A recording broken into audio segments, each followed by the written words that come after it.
making my mini sourdough chocolate chip pumpkin cookies. They are so simple to whip up and perfect for fall. Let's go make them.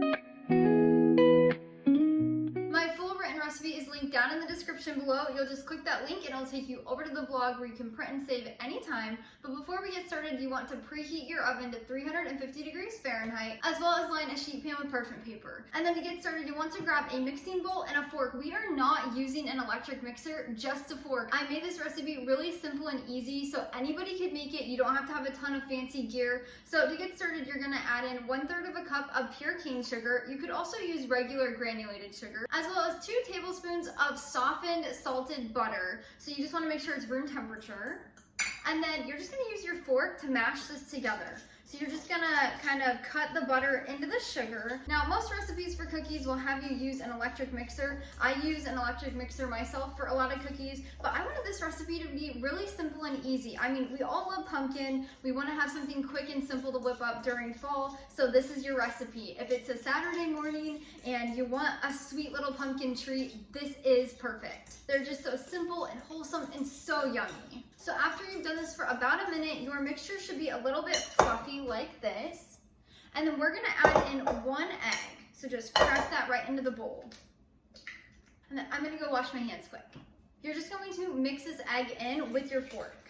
So do this for about 30 seconds until everything's combined. There's no more egg whites. You don't wanna have any streaks of egg in here. You wanna make sure it's all completely combined. When your egg is combined into the mixture, it'll look like this. You're gonna have a few little chunks in there, that's completely fine. And now we're gonna add in the rest of our ingredients. So we're first gonna add in 2 tablespoons of sourdough discard, AKA unfed starter, as well as 1 tablespoon of sour cream. If you don't have sour cream, you can use plain unsweetened yogurt. This just adds a little bit of moisture into the cookies, it's so good. Next, we'll add in 1/2 teaspoon of pure vanilla extract, as well as 1/2 cup of canned pumpkin puree. So you don't want to use pumpkin pie filling, just canned pumpkin puree.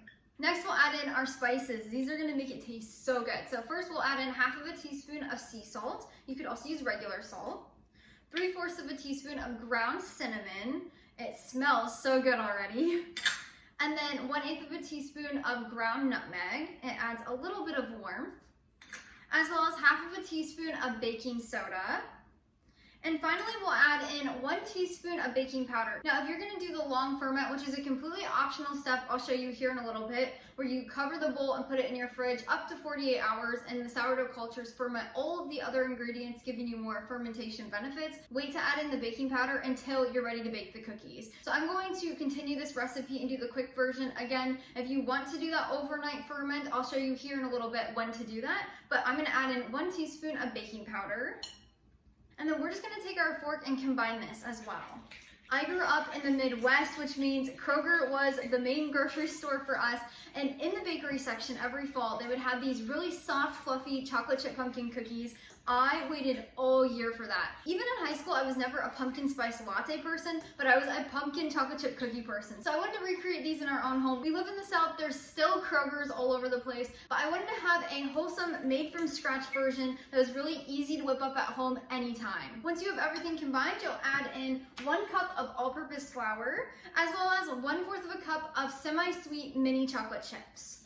Now, I highly recommend using mini chocolate chips for this recipe. It just gives it a little fun twist, and you get little bits of chocolate throughout, and it doesn't overwhelm the pumpkin. So we're just gonna take our fork and combine this. You don't wanna over mix it or anything, so just mix until the flour is combined. This really is a simple and easy cookie recipe. Even if you're a beginner baker or a beginner sourdough baker, this recipe is for you. It's not hard at all. Now, once everything's combined, you can continue the recipe like I am, or you can do the long cold ferment where you put an airtight lid or saran wrap on your bowl and you can place it in your fridge up to 48 hours. I would do a minimum of 12 hours just to let all those sourdough cultures ferment in there. So what this cold ferment does is it allows those sourdough cultures to ferment all of the other ingredients in our dough. So you're still getting sourdough benefits if you do the quick version. You're just getting more if you do the cold ferment. So if you would like, you can pop this in the fridge with an airtight container or saran wrap and let it sit in there for 12 to 48 hours. This also allows you to whip the batter up early and you can bake them anytime. I'm going to continue this recipe and do the quick version. It's my favorite version. If you get a craving for pumpkin cookies, just skip that part and continue. So you want to grab your parchment-lined baking sheet pan and then a 1 tablespoon cookie scoop. I've already kind of dipped it in, but as you can see, it's small, so it's 1 tablespoon. And we're just going to scoop 1 tablespoon cookies onto our parchment paper. You want to make sure they are not touching, so about an inch apart on the parchment paper. With this 1-inch scoop, you're gonna have the perfect little mini cookies. They are perfect for snacking, or if you have guests over or you're hosting, they are amazing for that. When you finish scooping them onto your baking sheet pan, we're going to pop them in the oven at 350 degrees Fahrenheit and bake them for 16 to 18 minutes until they have a golden brown bottom and they're completely baked through. When your cookies come out of the oven, the bottom should be a little bit golden brown. The top should look just like this. Oh my goodness, they smell so good. And then you're just gonna transfer them onto a wire cooling rack. Now the easiest way I like to do this is just grab your parchment paper and pull it off. And just like that, you transfer them without any hassle. Now, you can eat these right away while they're hot. You can let them cool down and serve them for later. They'll last at room temperature in an airtight container for about 4 to 5 days. If you'd like to freeze them, I just recommend putting a piece of parchment paper in between the layers, and then you can put it in an airtight container or bag, and they'll last in the freezer for about 3 to 4 months. And then when you're ready to enjoy them, just set them out on the counter or in the refrigerator for a few hours to overnight, and they'll be ready to go. Let's give one a try. They smell so good. They smell just like the container when you open it of those Kroger cookies that I love. Oh my gosh. These are perfect for fall. If you'd like to try another really simple and easy sourdough discard recipe, just click up here. I'll put a video up there that I recommend. Until next time, go bring life into your home through the kitchen.